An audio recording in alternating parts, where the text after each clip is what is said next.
Hello అండి, అందరు నమస్తే. అందరు ఎట్లున్నారు? అందరూ మంచిగున్నారా? అయితే మేమైతే చాలా చాలా బాగున్నాం. ఇదైతే బోనాల పండుగ రోజు తీసిన వీడియో అనమాట. ముందుగా అయితే అందరికి బోనాల పండుగ శుభాకాంక్షలు.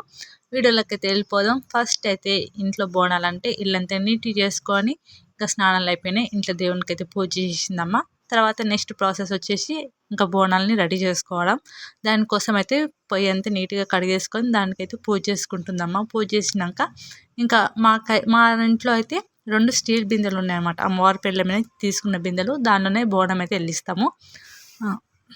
మా ఇంట్లో ఎప్పుడైనా కానీ 2 జోడు బోనాలు వెళ్తూ ఉంటాయి. మొత్తం మా ఫ్యామిలీలో బాబాయ్ వాళ్ళవి ఇంకా మా పెద్దనాన్నోళ్ళవి మొత్తం 6 బోనాలు అయితే మా ఇంట్లో అయితే వెళ్తాయి అన్నమాట. ఇంకా ఫస్ట్ అయితే బియ్యం అంతా కడిగేసి దానిలో ఉడకపెట్టడానికి ఉంచడానికి అయితే కాదు, ఇంకొక గ్లాస్ బియ్యము అలాగే 5 పిడికలు అయితే అమ్మేస్తుంది రెండిట్లో. అమ్మనే కాదు, మా పిన్ని మా పెద్దమ్మ సేమ్ ప్రాసెస్ ఇట్లా చేస్తామన్నమాట మేము. బోనంకుండా అన్నం అయినాక ఇంకా చల్లగా అయినాక అయితే ఇంకా బోనాన్ని అయితే పూజిస్తారనమాట. అది పసుపు కుంకుమతోటి ఆపకుతో అయితే రెడీ చేసుకుంటారు. ఇంకా ఇక్కడైతే మా నాయనమ్మ దీపం అంటించి ఇంకా కొబ్బరికాయ కొట్టి పూజ చేస్తుంది బోనాలకి. ఇంకా పూజ అయినాక కళ్ళు సాగబెట్టి ఇంకా బోనాలను అయితే ఎత్తుకొని ఇంకా గుడికి అయితే స్టార్ట్ అయిపోతాం అనమాట. ఫస్ట్ మా ఇంటికాడ నుంచి అయితే బోనాలు అయితే స్టార్ట్ అవుతాయి. ఇంకా మేము బోనాలు ఎత్తుకొని అయితే అమ్మవారి దర్శనానికి అయితే వెళ్తున్నాము. ఇంకా బోనం ఎత్తుకున్న ప్రతి ఒక్క ఆడవాళ్ళైనా కానీ మగవాళ్ళైనా కానీ అమ్మవారితో సమానమే కాబట్టి ప్రతి ఒక్కరు ఇంకా నీళ్ళు తీసుకొచ్చి బోనాలు ఎత్తుకున్న వాళ్ళకైతే వాళ్ళకి అభిషేకం చేసుకొని మొక్కి దర్శనం చేసుకుంటారు. ఇంకా వెళ్ళేటప్పుడు ఒక్క కలిక్కడ ఆగుతూ ఉంటాము, ఎందుకంటే ఇంకా బోనాలు వచ్చి మాతో పాటు కలిసి ఇంకా వస్తూ ఉంటారు అనమాట. చూడండి, ఫస్ట్ 4 బోనాలు, ఇప్పుడు చూడండి ఎన్ని బోనాలు కలిసిపోయాయో. ఇట్లా మొత్తం ఒక గేర్ మొత్తం అక్కడున్న బస్తీ మొత్తం కలిసిపోయి అమ్మవారి దర్శనానికి అయితే అందరం కలిసి అయితే వెళ్తామన్నమాట. ఇంతకు మేము బోనం ఎత్తుకెళ్ళి అమ్మవారి పేర్లు అయితే చెప్పలేదు కదా. ఒకరేమో ఎల్లమ్మ, ఒకరేమో మారమ్మ, ఇద్దరు అక్క చెల్లెలు. 2 ఊర్లు ఒకటే దగ్గర ఉంటాయన్నమాట. అయితే చాలామంది అయితే మొక్కున్న వాళ్ళు 2 బోనాలు వెళ్తారు ఇంట్లో నుంచి.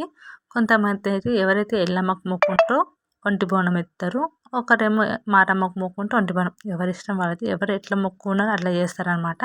ఇది మేము బోనం వెళ్ళిచ్చి అమ్మవారి గుడి అయితే చూడండి ఎంత బాగుంది కదా. ఇంకా మేము గుడి లోపలికి వచ్చినాక గుడి చుట్టూ 5 ప్రదక్షిణలు అయితే చేస్తామన్నమాట బోనంతో.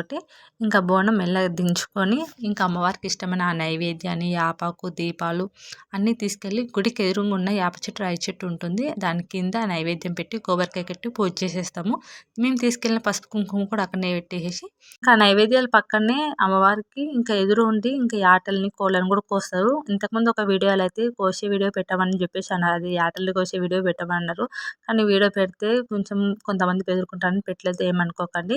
ఇంకా బోనాలను అయితే మళ్ళీ ఇంటికి అయితే తీసుకెళ్ళి ఎక్కడున్న ప్లేస్లో అక్కడనే పెట్టేస్తాము. ఇంకా మేమందరం కలిసి ఇంకా అమ్మవారి నైవేద్యం ఉంది కదా, అది బోనం కూరల అన్నం, అదే మంచిగా ఎంత తింటాం. అలాగే ఇంటికి వచ్చిన చుట్టాలు కూడా అది ఎంతో అడిగి మరీ ఇష్టంగా పెట్టించుకొని తింటారు. అది తిన్నాక అయితే ఇంకా మనం కోసిన యాటలు ఉంటాయి కదా, ఆ కర్రీ చేసుకొని ఇంకా ఫుల్ దావత్ లాగా అయితే ఇంకా చేసుకుంటారు అనమాట. ఇంకా దావత్ అంటే మీకు అర్థమవుతుందా, తాగుడు తినడం అనమాట, అట్లా ఉంటుంది. ఇంకా మా నాన్న వంట చేస్తుండ్రు, మా మామ ఇంకా అందరు కలిసి అయితే ఇంకా అందరు మంచిగా ముచ్చట్లు పెట్టుకుంటూ కూర్చున్నారు. ఇది మా బోనాల పండుగ వీడియో. నచ్చితే లైక్ చేయండి, కామెంట్ చేయండి. Thank for watching. బాయ్.